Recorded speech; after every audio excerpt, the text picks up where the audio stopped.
Hello, everyone. Welcome to the Karak with Mahreen show. I'm so excited about today's guest. She is a multi-talented human being. She does literally everything you can think of. She's an entrepreneur. She's a scientist. She's a podcaster, a YouTuber, a strategist, a consultant. She's also an advocate for women empowerment. It is such an honor to have her here today. Let me please welcome Dr. Sheen Gurrib.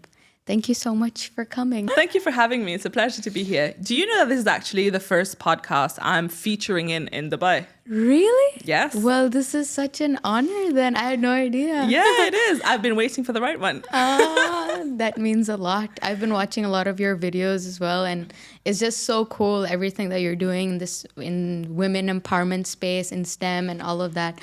So it's really an honor for you to be here. No, thank you. Happy to be here. Perfect. So to begin, I just wanted to talk about life and culture and happiness and your perception on all of these different things. The first thing I just want to ask is, how has life been for you so far? Like, I know you're doing so much. It was a struggle to even schedule this because you have a packed schedule. So how has life been? So you're starting easy, I see. Light question. How has life been? That's a very tough question to answer, I think, because life has been really hectic for me, especially I changed countries 2 years ago, and then I also stopped being a student. I've been a student for a very long time. And then I started my corporate job, and I did not like that. So then I switched and then became also a content creator at the same time, then became an entrepreneur. So a lot of changes, and changes means that you're uncomfortable. Yes. So I think the best way to describe life at the moment is uncomfortable. Wow. And it doesn't necessarily mean bad. So this is one thing that I feel like I've been unlearning over time, which is that it is okay to be uncomfortable, and because it just means that you're stretching your boundaries and you're growing. Exactly. Yeah. So I think it has been a lot of internal emotional battle of accepting that this is not a bad thing. It's not negative to be uncomfortable. Yeah. So yeah, it's just been, a lot of changes, adaptation, but also a lot of exciting new experiences. Yeah, that's so awesome to hear. And I think people can try to run away from discomfort, but as you said, like, staying in your comfort zone is too comfortable. You're not going to be able to grow and rise. So the fact that you're able to adapt to the discomfort, that's really cool and beautiful to see and hear. And I actually want to dive deeper into that. Go for it. How do you navigate through the discomfort? Because it's not easy to adapt to all these different environments. You stayed in the UK for 10 years, you mentioned, and then you moved here it's completely different. So how do you navigate through that? Well, so this is how everybody around me describes how I deal with change, which is that I will whine and cry about it until I've done it. And this is exactly how I deal with any problem, any challenges. I will panic first. Okay? And I think it's really normal, and we should normalize that. Oh my God. It is so normal true. to panic, so right? True. And even when I had to move country, and I've only been to Dubai on a 24 hours layover 4 years ago before I decided to move here. Wow. Yeah. That's a huge step. Exactly. So then it was scary. Yeah. And so then it's normal to panic. And then and I hate admin. I'm terrible at it. And you have a lot of admin to take care of. So I would whine about it the whole time until it was done. So I think I've just accepted that I will not like this process and I will find it scary. I just need to get it done as well. Yeah. So then it's okay. You try to balance being a little bit scared and then you do it. And I think it's also knowing that you need to reflect, right? Yeah. So if I look in the past and I see that I have survived everything that's happened to me so far, right? Yeah. I think all of us are the same. Yeah. So if you've managed to do everything else, it might have been tough and it might have been a huge learning experience. It might have gone wrong, but you learned something from it. For sure. So it's just a question of knowing that you can do it. It might just be a little bit hard. For sure. Yeah, I think that's really nice to hear because every time I personally go through something new, something challenging, my first instinct is to just cry. There you go. It's just natural. It's normal. Yeah. And it's like, hard because when you do that, people always think, oh, that's too sensitive. Like you shouldn't be crying. Like you shouldn't be strong and learn how to. That. Yeah, like I grew up hearing that all my life. Like, and I've been known. I'm a Cancer, so like I've been known to be like the sensitive type. Yeah, I'm a Gemini, so I flip between the two. Yeah. So growing up, I always heard whenever I would cry about situations that like you should not cry, that like it doesn't help. But I feel like going through that grief period is important because processing those emotions helps you adapt to your situation. So that's really like refreshing to hear. No, it's normal though. I just wanted to like catch on to that because I feel like people who are criers or just emotional thinkers, right? Yeah. It's normal. And if you try to suppress that, then you're not dealing with your emotions, as you said, and therefore that comes out later at some point in a worse way. Yeah. So it's better to deal with it earlier on. And it's really interesting that you mentioned this whole thing that, you know, being emotional is regarded in a really negative way. So I was filming this reel yesterday, which so I don't know if you've noticed, I do these little reels about stories about women, right? Yeah. And there is gosh, I forgot her name now, you know, the ex-prime minister of New Zealand. Oh yes, Jacinda Ardern. Yes. So she did her leaving speech, right? And this is about her leaving speech where she talked about, I'm a crier, I'm a hugger. Oh wow. And when I joined, I kept being told that this is bad, this is negative, you look weak, you're not a strong leader. And she was like, I even appointed people to help me toughen up. And she was like, now I can tell you that I'm leaving still the same, still a crier, still a hugger. And she was like, every time I have question time in the parliament, I will not eat for weeks because I'm so stressed out. And she was like, I just want to, I don't know if I've shown what good leadership is, but I just want to show that being an empathetic leader is possible. And it doesn't mean that because you have your emotions on your sleeve that you can't be sensitive, you can't care about people and be a good leader at the same time. So there you go. Well, I got goosebumps. Like that's so beautiful to hear because like sensitivity is always, as you said, taken as such a negative emotion to have, but it's natural. It is. Yeah. And actually being an empathetic leader showcases your like emotional intelligence, and these are such important traits to have that people don't really realize. So that's good to hear. Yeah. So in the beginning, I kind of described you and your roles and all the amazing things that you've been doing. But I wanted to ask you personally, who do you think you are? Like, who are you, Dr. Sheen Gurrib? Oh my God. These questions are not easy. Honestly, so currently I've been thinking about that question a lot because I'm at this crossroad in life now where I want to decide, because I've done so many different things, they don't really fit into an umbrella. Yeah. So I'm trying to decide, well, who am I really? And I think I've done this exercise with a friend of mine, and I think we've realized that what I really care about is the whole women empowerment, right? Yeah. And it comes at all ages, whether they're girls in schools or at university, early careers, or people in leadership roles. But also professional development of these women, and at the same time just trying to change how society view women, right? And how can we make sure that the next generation has it a little bit easier than we do at the moment? But also one other big thing that I think I care about, because as you said, you know, I trained as a scientist, so I have a PhD in spinal research, but then I moved to business after that and did consulting, and then I do content creation, but I also now do tech, right? So I'm a tech startup. Yeah. So I think when I was in school, I don't know about you, but the idea was very clear. You know, it's a straight line. You go from school to a job and you stay in that job forever. Yeah, and that's it. That's your career. Yeah.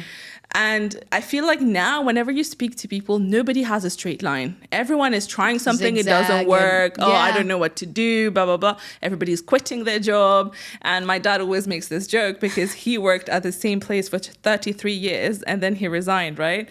He retired. I'm so used to the word resign. And so he never quit? No. So right? Wow. He loved That's it. Commitment. And I have been in the workforce for 2 years and I've resigned 3 times. so then it's that I want to make also into a statement that people should become more comfortable with knowing that your first job is not going to be your forever job. For sure. Yeah. And your 20s is for figuring out what is for you. Thank you. Right? You need to, because I thought I was going to be a scientist. I wasn't. I thought I was going to be a consultant. That was not true. And I'm still figuring it out. I still do not have the answer. So that's why when you ask me who am I still can't tell you, but I feel like I would like to think that I am this, beautiful mix of all of these things that makes me who I am based on the experiences I've had and the education I've had and the different career paths I've had. So that kind of like adds to my toolkit in a very different way than what I expected it to be. Makes you unique. Exactly. And everybody is the same. Everyone has such unique experiences. You meet such different people in your life, and you experience life differently. Yeah. And I think we should appreciate that rather than everybody trying to apply for the same graduate role and going into the same job and, trying to do the same day to day as everybody else, because we're all trained differently. Yeah. And in today's time where everybody's talking about the future of work and how it will change and how, I don't know if you've seen the statistics, but they say that around 70% of jobs that will exist in 10 years' time are jobs that do not exist currently. That's crazy. That's right? Insane. Yeah. So if we can't adapt to that and we keep following the same path, routine, it's not going to go there. Yeah. Yeah. I think that's so true, because like everyone has their own unique journey to take. And like even for me personally, growing up, I saw my dad, who's a businessman. So I was like, oh, I love entrepreneurship. I love business. Yeah. That's what I want to do. And until today, that's still within me. But business is so broad, like what in business, right? Yeah. So that's something that I really don't know. Like I tried out so many different things. Like in COVID, I mentioned I was trying out like an organization. And then I tried out like this content creation phase of learning. And then I came to Karak with Mahreen. So like I'm really trying out all these different things, and I still don't know if it's the right path that I'm taking. And that's okay. Yeah. So it's so nice to hear from someone who's accomplished so much, to hear that it's okay to like take your time and like try out different things, because how else would you figure out your passion? Exactly. And because there are so many jobs out there that you don't even know exist, right? So even for me, I grew up on an island and I didn't even know that, things like you could be a podcaster, you could do content creation. In my time, like I'm a proper millennial. So in my time, we didn't even know about these things, that they could become proper careers. Yeah. And things keep changing. So that's why you just need to evolve and just discover who you are. Do not put that pressure on yourself that you need to figure it out now. But do you feel like you felt any kind of pressure growing up? Yeah. 100%. So how did you manage that? So not very well. So growing up, I was a bit of a star kid, right? So then I became to stress myself out. My parents did not care. Yeah. But really? They didn't care? No, because they knew I was doing well in school. Well. You'll be fine. So they don't care how you're doing. But for me, I cared about every single mark. And then I started stressing myself out. I started getting all kind of like, illness every time before exams because I was so stressed. So stressed. But then I think after I finished school, obviously then I went to Oxford. So you would think that she will calm down now. She knows that she made it. No, she didn't. Still stressed out. And, then eventually, I think that's why your 20s is for figuring out who you are. Because when I was at university, then I realized that, okay, there's so much more to my personality than just my grades. Right. And there's so much more to me than just my intelligence. So that's how then it started being a bit less of a pressure. But then comes the time to apply for a job. Now the pressure comes again. Then I was competing to get into a PhD, and then after the PhD getting a job again. But I think with age, because I don't know how, okay, let me paint a picture for you. Okay. So when you're expecting the worst case scenario and you're worried that it's going to happen, and then it happens. Yeah. Oh, it happens. Okay. Yes. Yeah, that's the worst. And then when it happens, you're like, okay, I'm in the middle of this now, but it's not that bad.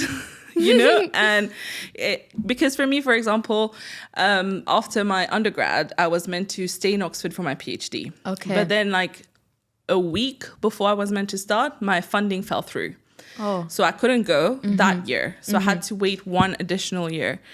And that's like the worst case scenario for me. You know, I've 'Cause you always were had my life planning- planned out, yeah, right? yeah. Imagine all of my stuff is there and I was meant to fly on Saturday and I couldn't go. Oh my God, yeah. So it was a big, big letdown. For sure, But then yeah. that year turned out to be a very good year for me because I stayed at home after 4 years of being away. And, you know, I got my driving license. Wow, congrats. Exactly. And then I also got my PhD in Cambridge then. Oh, so then it changed. Yeah, so then I didn't go back to Oxford. I went to Cambridge, which meant that I became the first girl from Mauritius to have gone to Oxford and Cambridge. So this would not have happened if that issue did not Didn't happen. happen. Wow. So then you start to look back at, you know, Everything happens issues and for a things like reason. that it happens for a reason. Yeah. And you will find a way out. And that way you need to believe it will be better than what you had planned. Wow. So then it's not easy to put that into practice. I For still sure. don't, you Yeah. know, like I keep reminding myself imagine. that it's okay, it means something better is coming. But it's like, But in the back of your head, you're it's like, there. why? We're human at the end of the day, and you have dreams and plans and you get carried away by emotions. But I think what helps me is this: put everything into perspective and know that if it didn't work out, it wasn't meant to be. And now something else will have to come through. Yeah. Yeah. I think it's been hard for me to process, for me to digest that, because I had kind of a similar experience in terms of, I used to do good in school, like I was an A-star student and things like that. And then I had like my whole university life planned that I would go to the UK for my undergrad, and then for my postgrad, I go to the Amazing. US. Like Yeah. it was all planned. Yeah. And my parents knew like since I was like 10 years old or something, you know? And then COVID hit, so I didn't go to the UK. Ooh. And my parents were really scared. They're like, oh my God, what if something happens? And which makes sense. But at that time I was like, this is something that I've been planning for years and it didn't happen. And it was like I couldn't understand why. I was just like, this is so unfair. Yeah. You know? And then I started looking at other universities here in the UAE, and I found Minerva, which is in the US, and they were introducing that program in Dubai the year I was applying to them. Amazing. So I got the opportunity to go to Dubai, which was still away from home, but not too far away. So I got like the best of both worlds. And then there were like a bunch of students from different countries who came in for the program. So I got to meet some really cool people. Yeah. And in the end, it worked out, you know, like I remember during that phase, in the first year of college, I was so sad. I was like, why am I in Dubai? You know, like, why am I here? Like, I was supposed to be That's not the plan. traveling. Yeah, Yeah. exactly. But through that, I got a lot of different opportunities, like through my college. I got opportunities to go to different countries because of internships Yeah. and so on, and which I may have not received if I were in the UK. No. So everything just works out, and it's hard to digest that. It's at that moment, as you said, but it's sort of as life goes through, you realize it once you stop. Yeah, and honestly, look back. perspective is the best tool that you can learn. Yeah. And as you grow older, you'll see that looking back, you'll see that, okay, it was fine. Yeah, You know? like I wouldn't be doing this. Exactly. If I You would had not be gone. here launching your podcast. So I wouldn't be meeting you. Yeah. exactly, we would not have met. So Yeah. all of this, there is a reason for everything. And I think even if there isn't, right, is the best way to think about it, because otherwise you're just going to be, Negative, mourning things that didn't pessimistic. happen, and that Exactly. doesn't change anything. So For you sure. might as well have a positive outlook on For what's sure. coming. Yeah, and it's just incredible to see everything that you've done. Like you went to Oxford and Cambridge as the first Mauritian. Like Yeah. that's amazing. So congratulations, Thank first you. of all, for that. And secondly, you mentioned a lot about how you figured out that women empowerment is something that you are particularly fond of, that you want to strive towards. How did you find that? Like, where did that love for women empowerment come from? Ooh, good question. So I think because, growing up, my mom used to work as well. So I always used to watch her go to work, which was very different to other people's mom, right? And she was very empowered doing what she likes to do. And she would always make sure that my sister, I have an older sister, and I were always, being given the same opportunities as everyone else. And we were never told that because you're a girl, you can't do this. And my dad was also a huge advocate of that. So, and everyone makes the jokes that we're actually actually our dad's sons, right? Because the way he treated us, and he sent like us to the UK to study and everything on our own. So that's why it's been like, it started early days. So for me, it was never an issue of, oh, I'm a girl, so I might not be able to do that, or I won't be treated the same.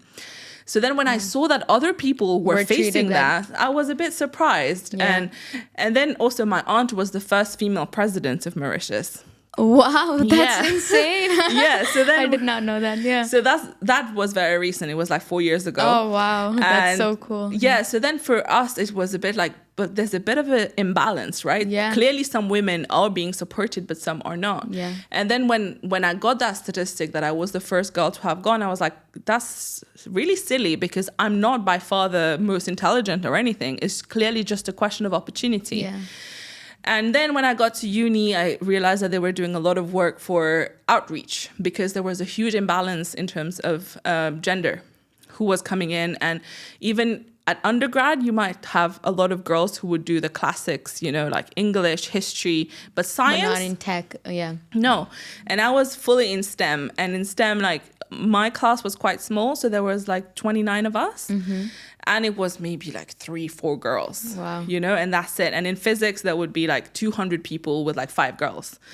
And, wow, and it's so obvious to you, right? And then when you see it, you're like, but why? Because I know that in school, all the girls were really good at science. Yeah. So why are they not here? So, and the university started noticing, and they were actively trying to change that. So then my first experience was getting involved with the outreach. And then we will bring in school kids, especially like only girls schools, bring them in, show them that us girls were in the lab, and answer the questions. From different parts of the world? Different parts of England. England. Okay. And it was really interesting because all the questions were always the same. Oh, what is it like being a girl in the lab? Wow. You know, or like, you know, how did you know that you could do this? And it was always the same questions, which means that society is forcing everyone to think the same way. Yeah. And after that, I realized that, okay, there is a big issue. And then I also set up this educational charity that was helping refugees coming into university. Wow. And then again, they are refugees, so they have all of these issues, but the girls have more issues than the boys, because again, there's like societal pressures, cultural pressures, discrimination, all of that happens. And the parents are worried for them, and they get married young, and all of these things come into play. So then I realized that firstly, there is a big education gender gap. Yeah. But also, other than that, every girl's issues is very different to each other. But the way we are trying to solve this problem is by bracketing them all together. So it's not working. It's not one size fits all. Yeah. So that's when I did my first TEDx talk on that, which was on how we should separate all of the different problems that girls are having and then try to address them individually. But then I left school, I left university, and I felt a little bit less connected to that world. And I felt like I would not really understand now what the challenges were. But now I started seeing new forms of challenges in the workplace. And which was really interesting to me in the corporate world was when we started as early graduates, it was a 50-50 gender split. So same number of girls, same number of boys. But then when you go to the top at the partner level, there's like 12 male partners, 1 female partner. Wow. So what happened up there? Why are they not climbing up, right? And then I started talking to a lot of people, and you slowly start to understand that there's firstly a gender pay gap. So that's one issue. Now, when women have children, they have different kind of issues where they don't get paid leave, they don't have childcare, and also they are penalized for having children. You're not promoted, and a lot of these things come into play. But also, the higher level, executive level, tends to be a boys' club, because they're only men. So then as a woman, it's intimidating as well now to get there, because, you know, the higher you go in the workplace, it's not a question of now competence, right? It's also a question of who likes you. Who likes you, yeah. So then that's how, you know, all of these things came up. And being someone who had all of these lived experiences, it just became something that I was like, look, listen, we need to tackle this. And I just decided, you know, that this was the thing that I truly cared about. And it just came naturally. It's something that genuinely bothered me and something that I wanted to do something about. Wow, that's so inspiring. And it's crazy to think like how much of a gap there is. Like, I also experienced it firsthand in my friends and family.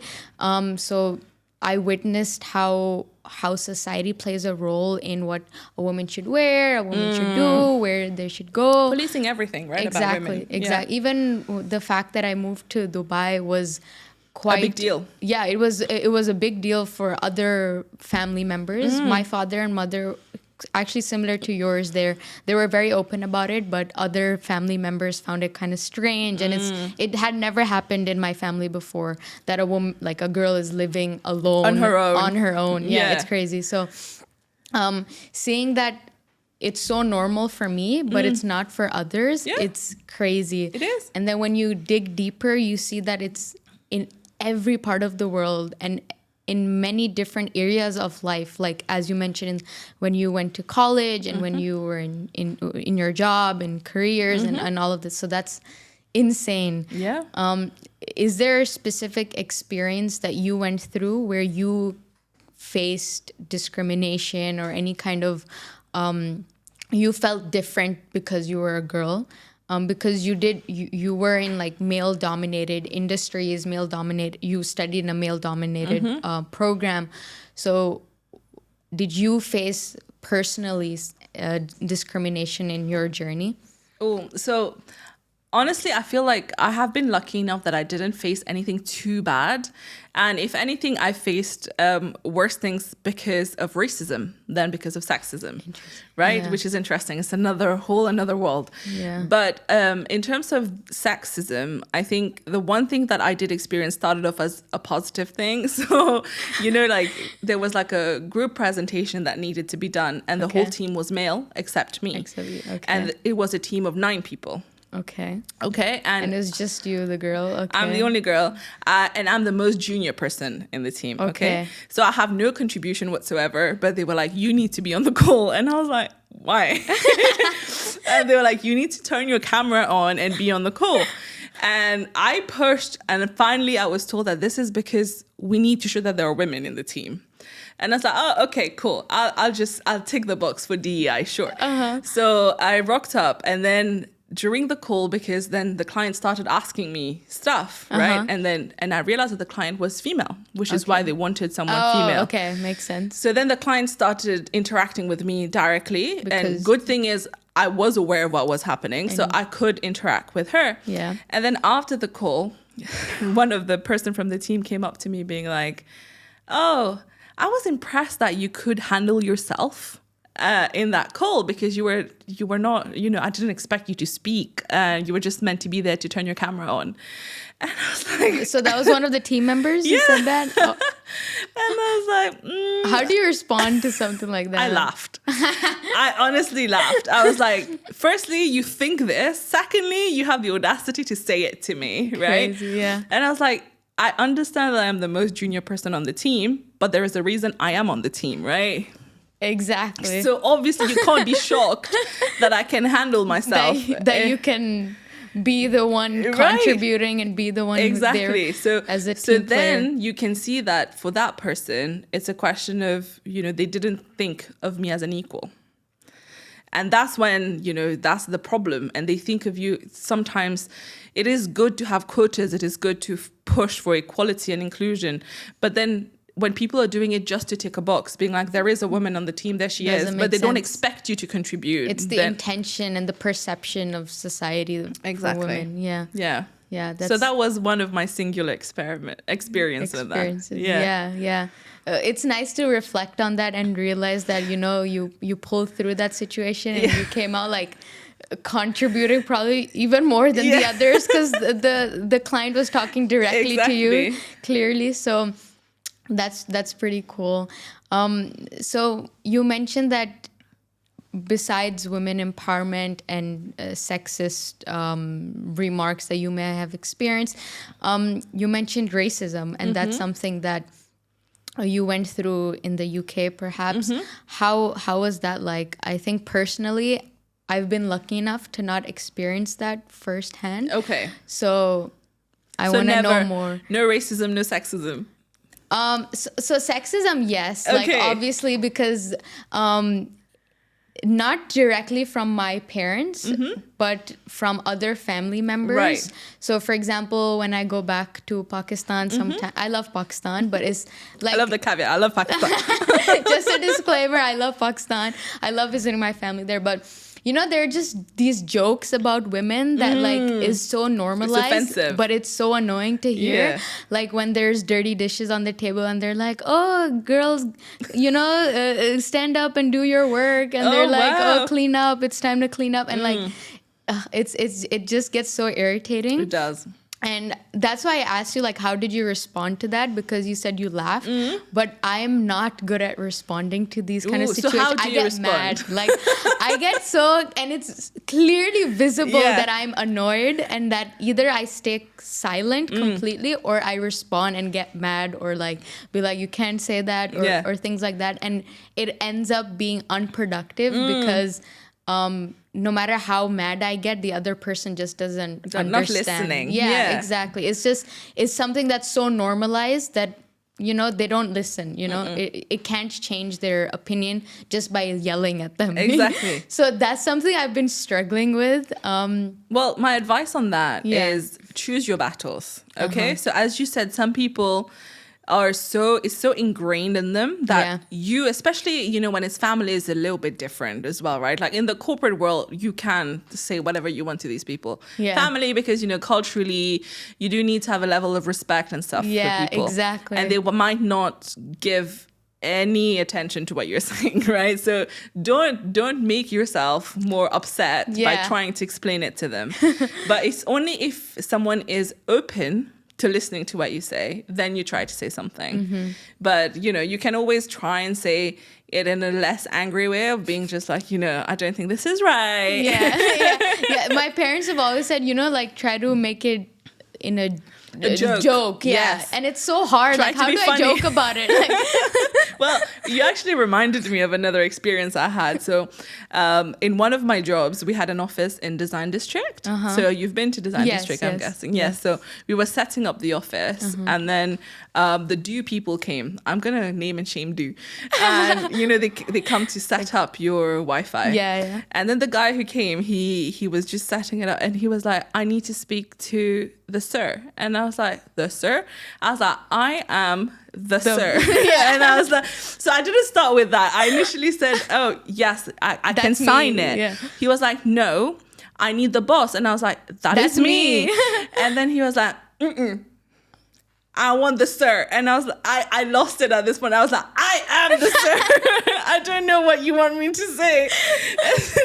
And I heard myself and I started laughing. I was like, I literally just yelled at this poor man saying that I am the sir. And I was like, that makes no I'm just sense. picturing that. Right? Yeah. And then there was someone else there who was like a videographer, but because he's a man, he went to him and he was like, can you see who is So the even sir? after you got mad, Yeah, it didn't work? He was like, who needs to sign this? And then he was like, she's the boss. She will sign it. Give it to her.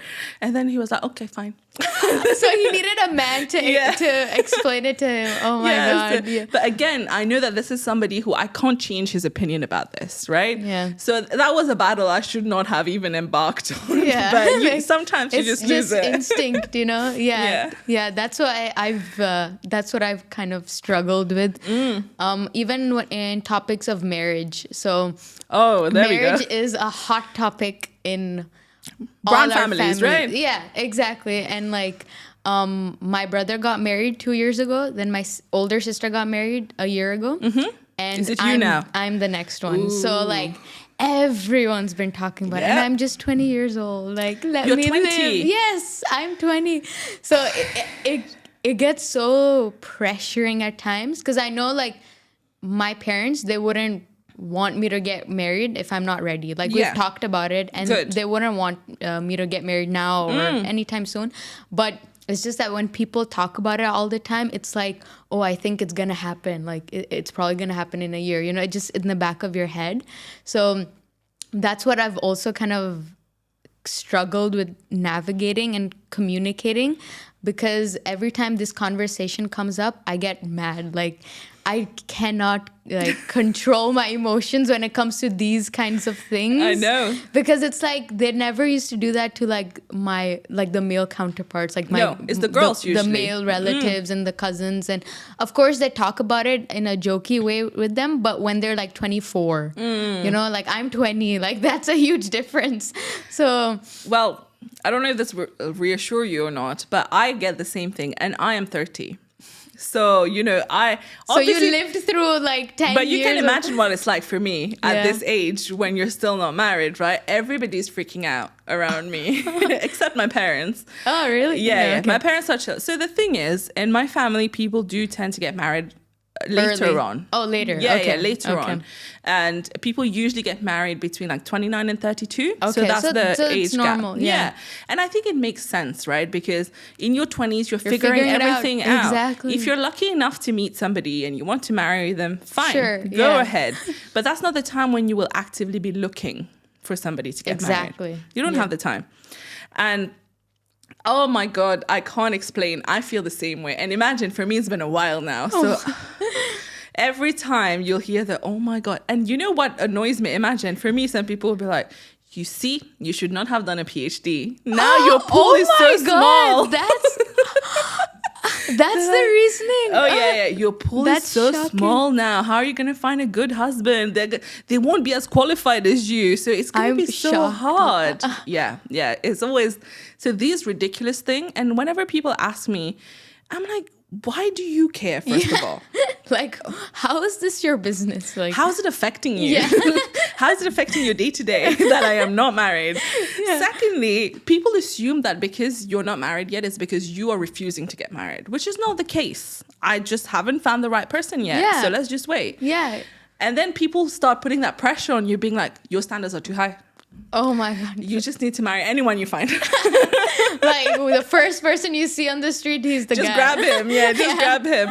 And it's a lot of like, I don't understand why also I should share these very personal thoughts Matters. with you. Yeah, About like, how who I'm are feeling you? about this situation. And I think some people are so switched off that they don't realize that it might be a very sore point for somebody. Imagine Yeah. if someone just went through heartbreak and now they're not married because they just lost the love of their life. Yeah.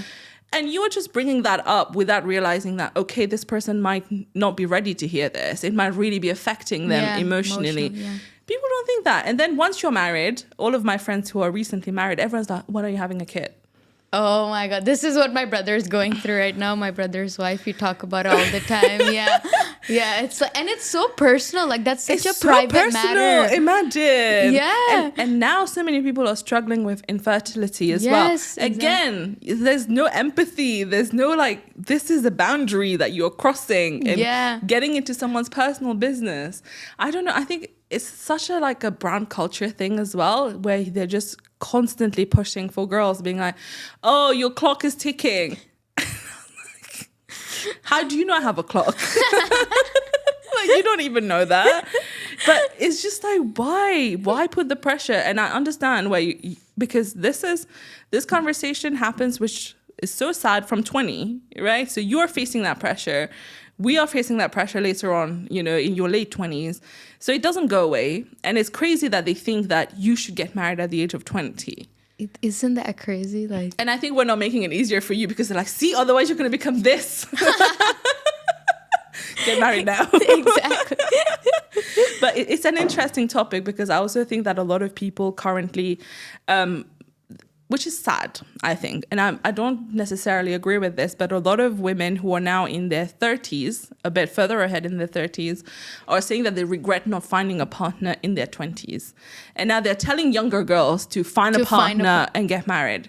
And I was like, look, I think that you should be open to it at all ages once you feel like you're ready. Yeah. And I think different people are ready at different times. Different people meet their partners at different times.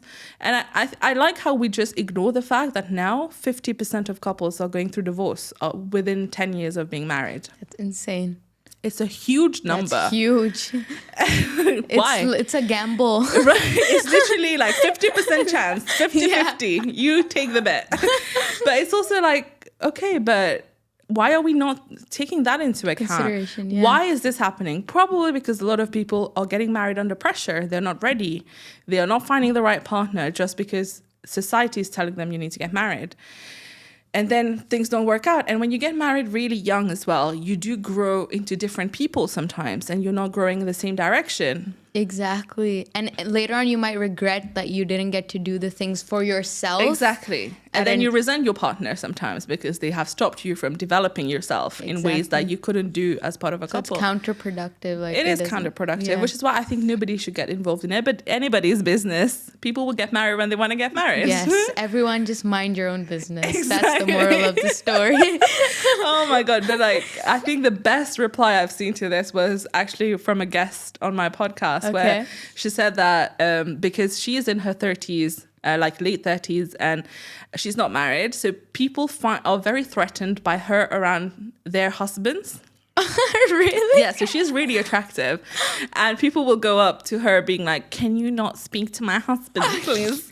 Isn't that a problem? Because you can't trust your husband enough that you... Who's the problem here? Yeah, like how is it her fault to be so beautiful? Like, and then she said that one time, she usually doesn't engage, but this one girl was like, can you stay away from my husband, please? And she was like, honey, I don't want him. I'm not sure why you want him. This is the best comeback I've ever heard. Oh my God. It's just like, yeah, sometimes they deserve it. It's mean, but sometimes they deserve it. She wants to start a fight. Yeah.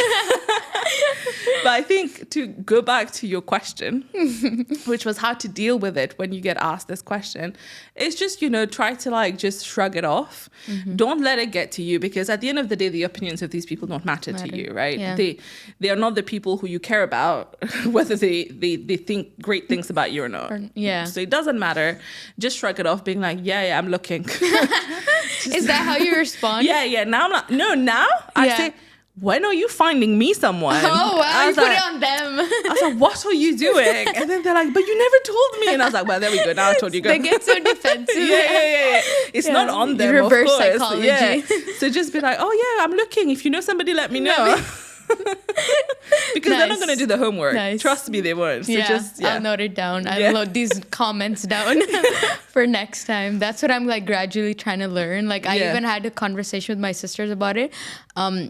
With actually my sister-in-law, so my husband's sister, and I was telling her like... Your brother's sister. Yes, my brother's... my brother's sister, yes. Your brother's wife. I need the Karak, I think. Oh, it's a little cold now. It's still good. It's really good Karak. Yeah, perfect. You should say that you made it. Okay, I made it, guys. Yeah. Next time I'll use that. I just hope people don't actually ask me to make it when they come over. Have you tried making it? I've made chai, like normal chai. So what's different? Like they add like cardamom, and like there's like an amount of milk they put, and like there's so many little details. And they boil it for longer, I think. Exactly. Right? Okay. The duration. Like I can't bother. You know. Oh, I have a question actually. Yeah. Why didn't you call it chai with Mahreen?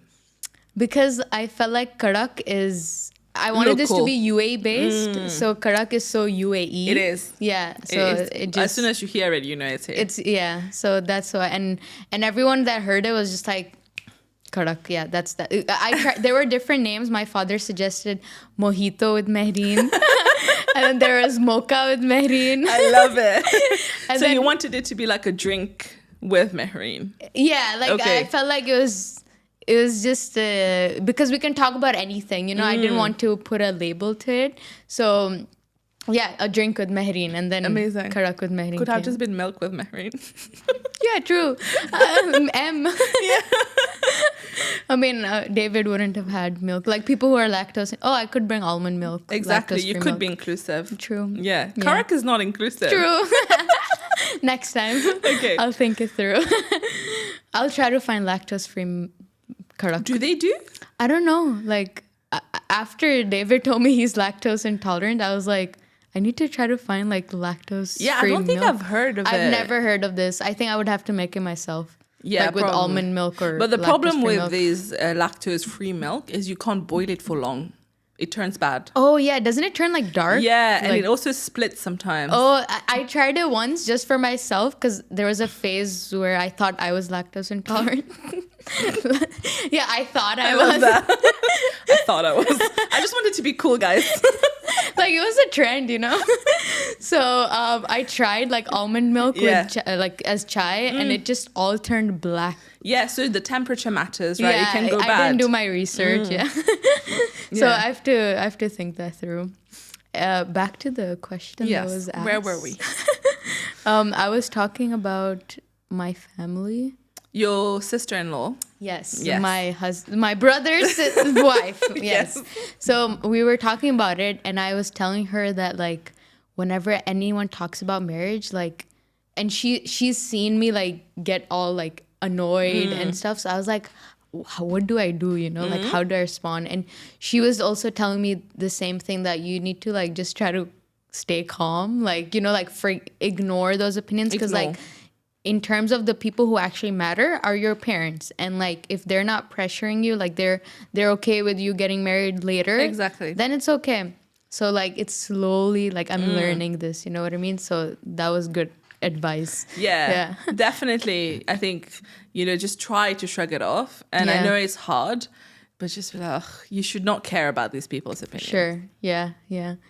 And other than women empowerment, I'm really interested to know about your life as sort of an expat, I would say, because you're from Mauritius, you moved to the UK, came here. So your identity has kind of evolved because of all these different cultures, you know, that you were in.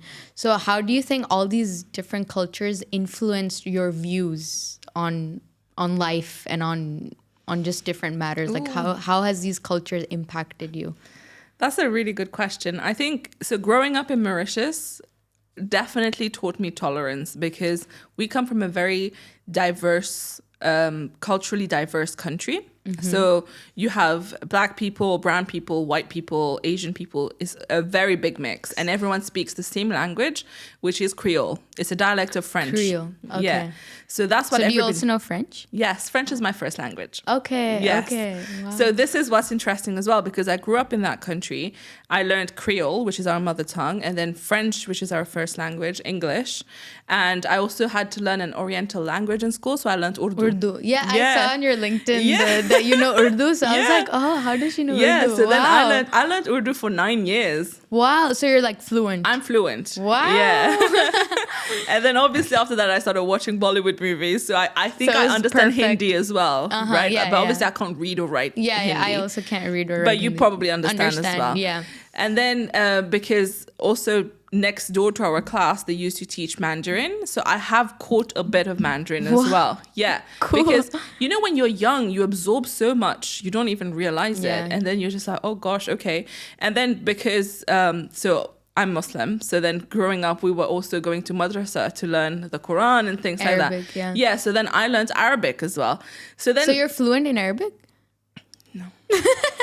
don't. I was like, I should I can test read. you?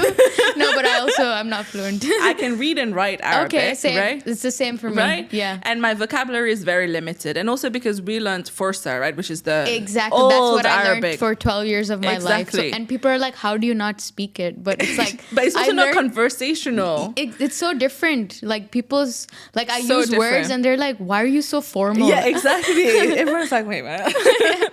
So I think that was a great part of, I think, which at that time I did not appreciate, that I can speak so many languages. And then I feel like, honestly, that's the biggest thing I got from the country, which was all the languages that I speak. And it's so easy to get along with people, to connect with people when you can speak in their Yeah, for language sure, to them. yeah. So that, honestly, loved it. And the tolerance, getting used to people, being able to communicate with anybody and get along with people, amazing. awesome, yeah. Yeah, and then... also, it's an island life, right? And people are just, it's like being part of a one huge family. Everyone knows your business. Oh, really? Oh, God, yeah. I mean, it's not that small. It's like 1.5 million people. So it's quite small. Yeah, it is. Yeah. And you do know most people around the island. Yeah, it makes and sense. Yeah, so that was very different. So when I moved to the UK now, it was a huge difference, Change, yeah. right? Firstly, the weather, and then now suddenly I had to speak English all the time, which was very different. That was not common in Mauritius. Yeah. No, conversation is very interesting. Yesterday, somebody mentioned this, which was like in Mauritius, everything written is in English.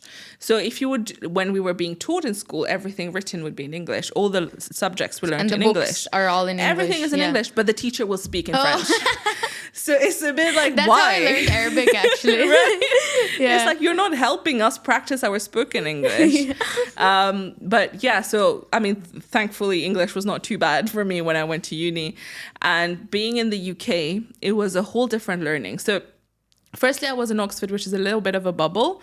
The city exists around the university. So, you know, so it's like pretty much just a student city. Okay, makes sense. And I think the biggest thing I learned in the UK was politeness. Oh, really? Yeah, because people are so polite. Even when they're telling you off, even when they're angry with you, they do it in such a polite way. You're not even sure that it happened. But is that all over UK? No, obviously now, no. Yeah. But it is their culture of politeness. It's a lot of passive aggressivity, you know? So you won't even know because they're so polite that they won't even yell sometimes. So they'll just tell it to you in a very passive aggressive way. So it's like all within themselves. Yeah, so it's a little bit of like how to be graceful. Oh, you know? It's like posh. Yeah. So I think that's definitely a good thing that I learned. But I think there I then became exposed to different cultures, you know, people who came from different countries and people who literally countries I had never heard of. And now that, again, it just increases your view of the world. And that was the first time I realized that I am so small compared to the rest of the world. Yeah, that's because crazy. when you're stuck in your little island, you don't know much. Yeah. But then once you're there, you're like, wow, there's so much out there. And because then when I went to uni, I also traveled a lot for internships, conferences. And then I started seeing a lot more of the world and how much more is going on, how different people are doing different things, different people live differently, right? So I still remember when I went to Japan the first time, I was amazed. I was like, this is a different world, right? Wow. It doesn't even feel like it is the same Japan world that we live in, right? To go to, yeah. It's completely different. Yeah. And then you go to Europe, it's completely different. You go to Asia, it's different. So that definitely taught me that we are so minute in the world that we need to be humble. We think the world revolves around us. Yeah. So you need to be humble. And I think that definitely taught me how to be humble. Wow. Yeah. And even, you know, I think as an 18-year-old who got into Oxford and then I went there, I did think very highly of myself. And you should. That's awesome. But then when you go there, you are humbled very quickly, right? Because even when the first day I went to Cambridge, I went to a dinner and Stephen Hawking was at that dinner, right? Because he taught at Cambridge. Oh, wow. So he was on the high table and he was just there. And I could just walk up to him and I asked for a picture and he was very fine with it. And then I was like, okay, like he is so accomplished. I am nothing. And then that's when you start to realize that, okay, there's so much more that I can do. There's so much more I can accomplish. Explore, yeah. So then it does expand your horizons and expand, you know, how you see life, how you approach things. And that definitely was a huge impact on there. And then obviously after that, I moved to Dubai. Again, complete clash of culture. Yes. And I think I'm so intrigued to know how it was here. Honestly, there were so many different things about Dubai. The first thing that I noticed was just the fact that there is no majority of ethnicity here, right? Yeah. Because in the UK, it was majority white people. And you would feel like you're not person who's white. Yeah. But here, because everyone is just different. Yeah. There's no majority. You just somehow fit in. Yeah. Exactly. It's like everyone is different, but at the same time, everyone is the same. Yeah. So it was such an interesting way of like switching how you view society. Wow. And suddenly, and I think it's probably the city where you can fit in the quickest as an expat. Interesting. Because you come in here, everyone is here on a short term. Most people are here short term. They come in and out, and everyone is looking to make friends. Everyone is networking. Everyone is hustling so hard when you get here, especially when you come as an expat who is in the corporate life. And I thought, oh, wow, okay, this is where things are happening. Great, let's go. And honestly, after I left the corporate world, one thing that I thoroughly appreciated about Dubai was how everyone is so focused on doing something for themselves. And I think that's because Dubai attracts people who are like this. You have all of these budding entrepreneurs, all of these content creators, all of these businesses, and everyone is just doing things in such random ways and just here to build. Yeah. And I think it's crazy because I worked in the design district for a while, and here you have all the artists, all the creative people. And you're just like, wow, even in London, I never really saw this kind of things happening. And here every week you'll have something happening, something is on exhibition. Yeah, there's always something happening. People dress like, you know, so randomly. And I was so conscious every time I was there because they are so edgy. Yeah. And to be able to see this, right, you have Alter Cal, which is very edgy. You have Design District, edgy. But then you also have downtown, which is very nice and touristy. And then you also have Business Bay, where it's very, and DIFC, where it's corporate. All business, yeah. So it's the fact that you can have all of this and all these different ecosystems exist next to each other and they are thriving at the same time. And the fact that the country keeps changing, you know, the visa rules, the licenses and stuff to welcome more people to come build the generational wealth here. And I thought, okay, great. So now here what they taught me was the hustle culture. Wow. Yeah. But what do you think of in terms of friends? Because you said networking is great here, but what about like friendships? So again, I don't know if my experience is the norm.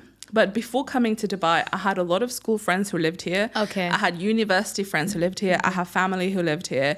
So you knew people here. I knew people before coming that I knew for a very long time. Makes and also sense. when I started my job, we started as 12 people who came from the UK.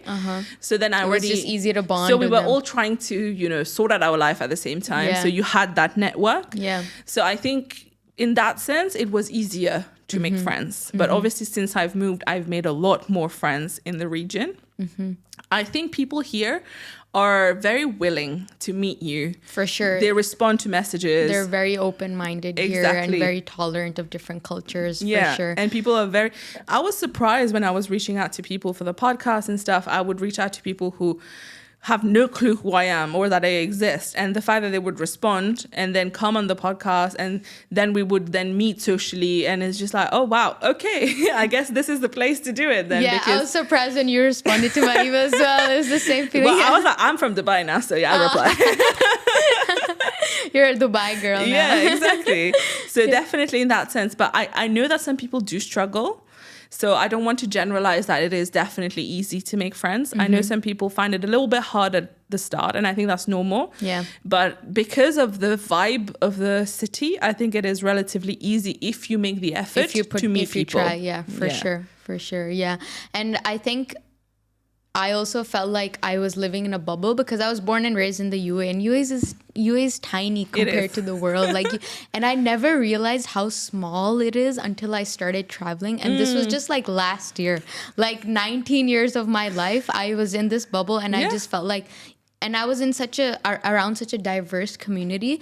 So it did feel like I was around lots of cultures, but I'm still in a bubble. And then when I started traveling and realizing like, it's not common to go from one city to the other in just an hour in other countries. I was like, wow, the other countries are huge. And for me personally, I started feeling like I can understand other cultures more when I started meeting people from other cultures, more than if I like read a book about a different culture or watched a video. Of course, that would give me some context. But the most I've learned about, like, for example, one friend that I made is Brazilian, two Brazilian friends when they came to my university. And I had never learned, I'd learned about Brazil, but I didn't know like Brazil, like, you know? So I learned that through the people actually. And then I have a Chilean friend. So all of this was through people. So I felt like people are really what helped me become more open-minded when I met people from different countries and so on. So I think it was a similar experience from you that meeting people in the UK kind of expanded your horizons and things along those lines. So people really can affect your views, I think, definitely. your environment, for sure. I think, and you know, I don't know if you've heard this, but like you are the average of the five people you spend most time with, right? And I think that's why the network and the people who are around you really impact your quality of life, not just who you are. Yeah. Because, you know, if you have really toxic environment around you, it's not going to help you. Yeah. It will drag you down emotionally, mentally. So that's why you need to have the right people around you. I'm not going to say good people because I don't necessarily think there are bad people. I think there are bad situations. But you do need to have the right people around you whenever you're trying to do anything in life. And that's why you're correct that people are important. And even moving to Dubai, what has helped me was finding my tribe at the end of the day. Yeah. Yeah. And as you said, that people don't just affect you in the way you think, but the way you live life. Yes. Like they affect so many areas of your life that you don't realize. And I think relationships play a huge role in happiness. Oh, gosh. And so happiness is such a tricky topic because there are some preconceived notions on what makes you happy, what doesn't make you happy. So what do you think about yourself? Like, do you think you are happy? Oh, God. So this is an interesting topic. As you said, it's such a difficult word, right? Happiness. Exactly. And I think if we keep... I used to be that way where I was waiting to achieve certain milestones in order to qualify to be happy. And at first I thought that would be money, financial milestones. And then after that it was maybe fame or maybe, being stable. But none of that, like when I was in my corporate job, I was making a lot of money, but I was not happy. So it wasn't money, yeah. Yeah. So then at the end of the day, I think over time after I looked at all the things around me, I realized that for me, the freedom of my time is what makes me happy. Interesting. So being able to wake up in the morning and not have an alarm or have a very slow start to my day makes me happy. And that doesn't happen if you have a job. So you mean having control of your time? Yes, but it's control of my time in the sense that I can decide, what happens. What you want to do. But even that, I feel like it's more freedom, right? Because control still means that you are accountable somewhere, but more having freedom of your time where you can decide what you're doing with that time, right? And if today I don't want to do anything, I cannot do anything. Yeah. And this is the state that I am now working towards. Wow. That's where what I believe will bring me happiness. But at the same time, I listened to this talk the other day where they were talking about, okay, if I give you $1 million tomorrow, but you would have to die the day after, would you take it? You wouldn't. Yeah. You wouldn't, just right? one day, $1 million. No. Like, it doesn't make sense. Yeah, so that's therefore, being a millionaire is not something that makes you happy. Yeah. And then it was like, okay, I'll give you $1 million, but you will be ill for the rest of your life. You won't take it because health matters to you. So that's why, and all of the situations that he outlined meant that your health is your number one priority. If your health is not there, you're not happy. Yeah. You will think, even me, if I have freedom of time, but I'm sick, what's the point of that? Yeah. You need your health. And I think we all do not prioritize our health when it comes to anything, whether it is healthy eating or going to the gym. You will find excuses, and for you, it's fine if you don't do that. But you won't show up to work late. You won't miss a day of work. Why? That's not the priority. The priority is your health. Yeah. So I think since reading a lot about these things and also just discovering things about myself, I've realized that you need money to be comfortable, but you don't need excessive amount of money, because after a certain amount of money doesn't bring you anything. For sure. Right? So if you don't have to worry about your bills, you're living a comfortable life, you're fine. You just need to meet your basic needs and requirements. So once that's there, you're happy. So what makes the difference is your peace of mind. And, a peace of mind comes from the people around you. If you have the wrong people around you, you don't have peace of mind. Yeah. And if you're doing something that you do not like as a job or as a career, you don't have peace of mind. So then you're not happy. So I think for me, the combination of happiness comes from having a good health, having the right people around me, and doing something that I am passionate about and that makes me want to get up every day to work. But I think that's different for different people. For sure. And that is fine. And I think it's just a question of for everybody to do that assessment and identify what thing would you not want to lose tomorrow, and therefore that is what makes you happy. And I think a nice way to put it. We overlook the little things that make us happy. And even if you look 5 years back, the things that you have today were things that you were yearning for 5 years ago, but now you don't appreciate it. Yeah. You're just thinking, what's next? Yeah, we always want more. Like, Yeah. and we don't even stop to just think and reflect No. and be like, this is what I wanted for so long. Yeah, and I let got me enjoy it. Yeah, exactly. Like, I think there was a time when I was trying to self-reflect and see, oh, what are the things that made me happy? It was at the end of 2022. And so there were like little things that made me happy. Like when I purchased like things for my apartment table, like that, those were the things that made me happy, because I felt like I was controlling this space. Exactly, I was you're around. creating your environment, right? It's a big deal. Yeah, but for at that moment when you're buying it, you're like, oh, it'll look cute, let me buy it. But later on, when I reflected, I'm like, oh, those purchases made me really happy. Yeah. So it's really a lot of introspection and self-reflection that enables that. Other than happiness, you mentioned that money does not equate happiness. But what do you think about success? What do you think is success for you? So again, I think success, just like happiness, has different meanings to different people. And there is a lot of unlearning that we need to do, because we've been taught for so long that success means having a house, having a car, having a good job, having a family. Exactly. But now success looks so different for different people. And I think, again, it comes to the point of you realizing what is success to you. Okay. And again, I could have said that for me, I was successful when I got into my dream corporate job, but that didn't mean anything at the end of the day. The end, yeah. And I left that. So that was not success. I think, again, it comes back for me to the same thing of success for me would be when I have complete freedom of my time.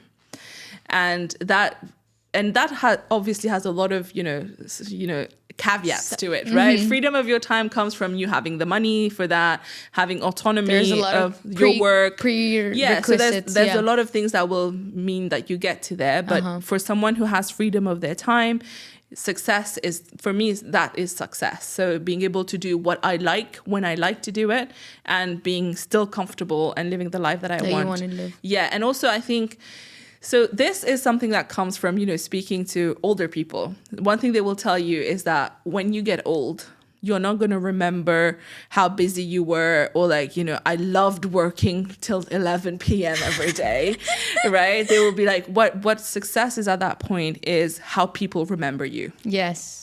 And how people remember you is what impact did you have on them, whether you were true to your word, and whether they could rely on you, especially people who are near you in your life. And I think for me, all of this needs to be considered. It's not just about the materialistic aspect of what success means. Yeah. It's also how you will be remembered. What's your legacy? And that's something that I have been thinking about a lot, because I do care about what legacy I leave behind. And I do want it to be something where I have contributed, even if it's changing one person's life, but I do want to contribute to that, and I do not want to let people down. So that's for me, success will be if I manage to do that consistently. So what kind of legacy do you want to leave behind? What have you thought of? Honestly, I really hope that it will be where we have managed to change certain things when it comes to how women are treated in the workplace. And I can see those changes happening around the world where, now women are happier. They're going for leadership roles. Women are empowered. There's no more BS chat about imposter syndrome, because I honestly don't think it's a thing. And, just like, no woman is doubting herself whether I should be in this room or not. And everyone is just, very happy and excited. And it's just this whole community of women who are empowered and empowering the people behind them. Wow, that's beautiful. But in terms of imposter syndrome, don't you think that there are scenarios when women don't value their worth because of maybe what they see in society, because of how they've grown up? No. So what I mean by that, let me explain, is that yes, women do feel that way, but I feel like imposter syndrome itself is not a syndrome. It's a scheme that women have been fed. Okay. Oh. Yeah. So I learned this because there's this woman called Reshma Sajani. I don't know if you've heard of her. No. So she is really cool. She founded Girls Who Code. So she's teaching. Oh, yes. Yeah. Yeah. So she's teaching millions of girls around the world how to Very code cool. in very like remote areas. But she did a speech at a graduation university at Smith, and she talked about bicycle face. Have you heard of bicycle face? No. Oh, okay. Enlighten me. It's such a cool story. So apparently when, earlier, back very, very earlier on, the first bicycle was on actually, it was a big wheel and then a small wheel. And then when the first normal bicycle came out, it was a huge deal. But huge deal for women. Because in those days, women had to wait for carriages with horses to go anywhere because there were all of these huge dresses. Right? But now they could just hop on a bike and just cycle somewhere. So for them, it meant freedom, right? Mobility. Wow. But for men, it was nothing special. And then a lot of women now started traveling to other places. Because of a bike. Because they had a bike. Wow. But this was not seen in a good way because now women were too free. Oh. And also in those times was when, all the whole movement to get women the right to vote started. So now they were going to all these meetups. Women had the bike to go to these meetups. So now men were like, we need to put a stop to that somehow. But when women were cycling because of all of their dresses and the heat and stuff, their faces will get quite red. Okay. So then this doctor came out saying there is a new disease called bicycle face. And women are the only ones who are getting it. Their faces get red, their ankles are getting bigger because they're pedaling, and their hair are getting pushed back.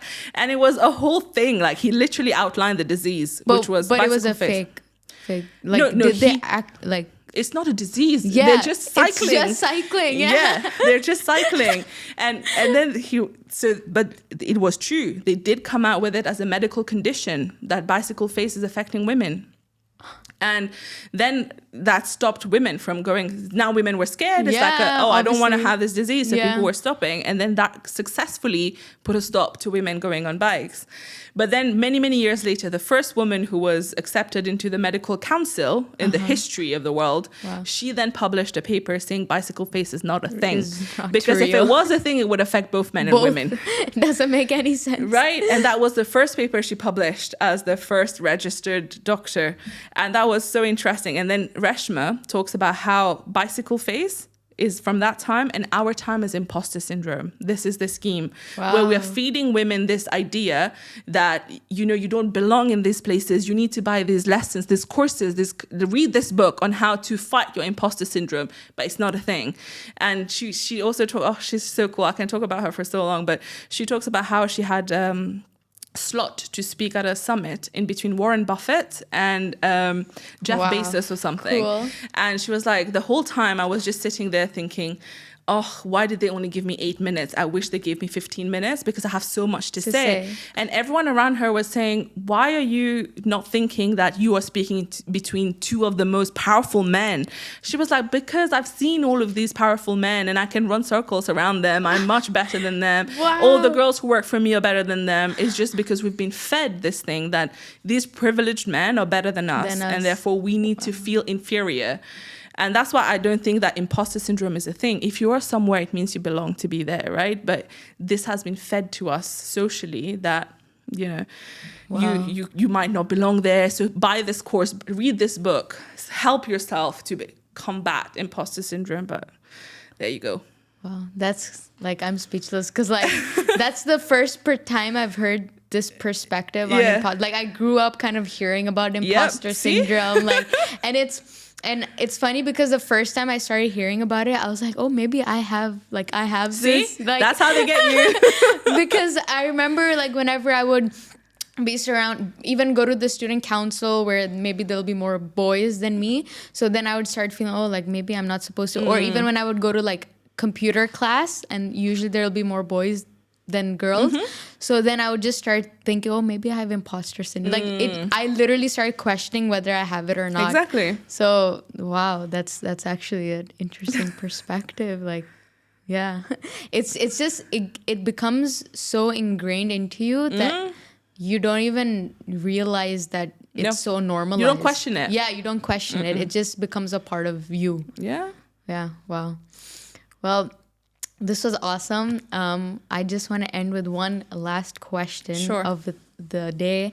What do you think is the meaning of life? We've talked about happiness. We've talked about success. And this is a question that's been in my mind for a while about like what are we supposed to do in life? Like what is life supposed to be? And that's actually what inspired this show. So I don't know the answer to it. So I wanted to hear your perspective on what you may not know as well, but just from what you think. Yeah, I think, obviously we don't know the answer. Yeah. But the way I approach it now, this has not always been the case. But I think for me, the meaning of life is how many people can you touch and how many people's life can you improve? And we are kind of how do you call it? Like an enabler. That's what I would like to think of us, like a vessel, an enabler, and you just go through life, you learn and acquire experiences, and then you try and share this with others. Other people have helped you. Now you help other people, and it's just a continuous wheel of how it keeps Cycle. going. Yeah. Well, that's the first answer I got about impact. I think most answer, even the way I've approached it, has a lot to do with, it's about like building relationships and people and like the kind of environment that you build in your life, but not really the impact that you want to create in your life. So yeah, that's a really nice way to end today's conversation. Thank you so much for coming, and thank you everyone for watching. This was an amazing time. I think this is one of the best I've had, even though I've just had 3, but I really genuinely really enjoyed this conversation. So thank you so much for your time. Thank you. I had a great time, and I wish you so much luck with Karak, with Mahreen, and I think you're doing an amazing job. So best of luck with it. Would you like to cheers? Let's go. Some Karak.